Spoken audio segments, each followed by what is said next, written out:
ভাইরা আমার, আজ দুঃখ ভারাক্রান্ত মন নিয়ে আপনাদের সামনে হাজির হয়েছি।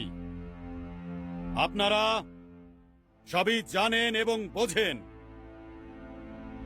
আমরা আমাদের জীবন দিয়ে চেষ্টা করেছি, কিন্তু দুঃখের বিষয় আজ ঢাকা, চট্টগ্রাম, খুলনা, রাজশাহী, রংপুরে আমার ভাইয়ের রক্তে রাজপথ রঞ্জিত হয়েছে।